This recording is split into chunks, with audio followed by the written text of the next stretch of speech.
Hi guys, this is JP.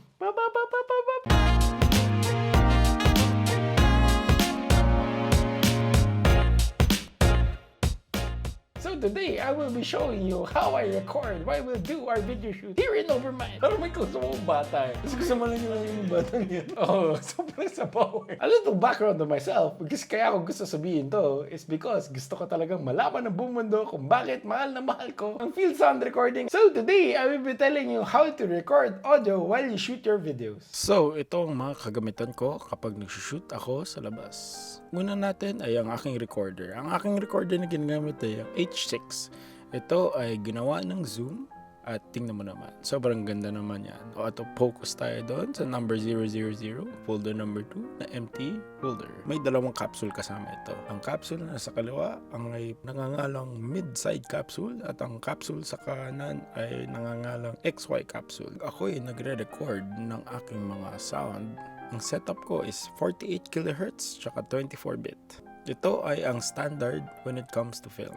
Para sa akin, ang best na pwede nating dikit na headset sa ating Zoom recorder ay ang Sony MDR7506. Magandang tunog nito. So may dalawang microphone akong ginagamit kapag nag-shoot ako. Ang unang microphone na ginagamit ko ay ang NTG3. Tunog nitong NTG3 ay mas malawak. Ang nasasakop niya lahat ng mga tunog na pwede mong marinig sa live set. Ang pangalawa kong mic na ginagamit ay ang NTG4. Itong mic na to medyo siya mas shotgun siya. Ang kailangan mong itutok talaga sa character mo, parang mas less noise ang nakukuha niya technically. Parang ganun. Pag bumalik ka ng mga mics na to, may kasamang foam to mga to. At nakakatulong ang foam sa pag-cancel ng mga tunog ng hangin na pumapasok sa mic mo. Ang dead cat ay madalas ginagamit kapag nag-shoot ako sa labas. Parang safe na safe ka, sigurado ka, kahit na sobrang mahangin, kaya talaga makuha nito yung boses lang ng character. Kaya tuwang-tuwa ako sa dead cat. At yung ibang mga pangalan ito ay dead cat, patay na pusa, balahibong pusa. So itong dead cat na ito, na ilalagay ito sa blimp. Kapag minimal lang naman yung hangin, pwede ka mag-blimp lang. So you don't need to put the dead cat every time. So ang last na kagamitan na madalas kong ginagamit pag nag-shoot, ginagamit ko ang Rode Link microphone. Mas onti ang nasasakop nitong noise, pero okay ang lapel para sa akin. Mas lalo sa Filipino context dahil nga maingay dito. Every soundman needs their Robin basically. Ang Robin ng isang soundman ay ang kanyang boomman. Enter JJ. Welcome JJ. Siya ang ating boomman. Ipapakita niya sa atin ang mga proper ways para maghawak ng boom para properly natin makuha ang audio ng isang character natin. Hi JJ, how are you? Okay, blink-blink ka lang dyan. Sige lang. Ito ang tamang paraan para hawakan ang boom. Kailangan nasa taas siya ng ulo mo at nakikita ng boomman kung pwede siya humarap at pwede siya umatras. Depende kung saan yung character. So, mas madaling gumalaw kapag ito ang proper position ng iyong mga kamay sa boom pole. O ito ang proper way para tutok mo sa character. Kung saan man yung character mo, kailangan directionally tutok mo sa kanya yung microphone para makuha mo talaga ang audio niya properly. So, ito si JJ. Pinapakita niya ang proper ways of twisting the microphone so that you'll be able to get it. So, thank you, JJ. So, when it comes to capturing audio, marami talagang ingay dyan sa mundo basically. At ito ang mga example ng mga maingay na kailangan mong iwasan kapag nagre-record ka ng audio. Ang una ay ang isang dentistang nagdedrill ng bibig ng isang babae. Zzz! Iwasan mo to.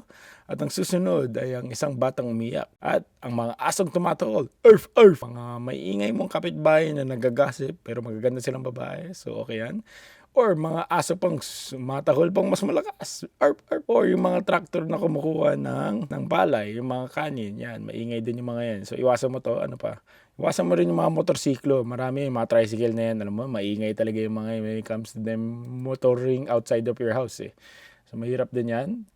So, ito yung mga tunog na kailangan mong iwasan. Kung gusto mong maging soundman, gumawa ka lagi ng sound report. Mas madali ang proseso ng editor kapag nakita niyang may sound report at parang hahanapin niya yung tunog nitong video na to, mas madali niya makita using the sound report.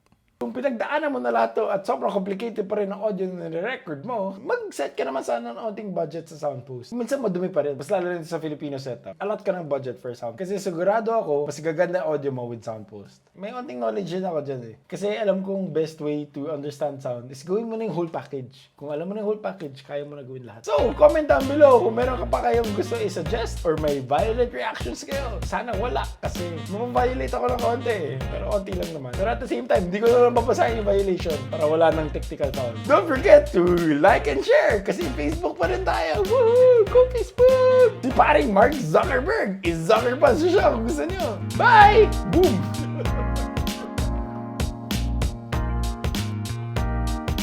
Boom!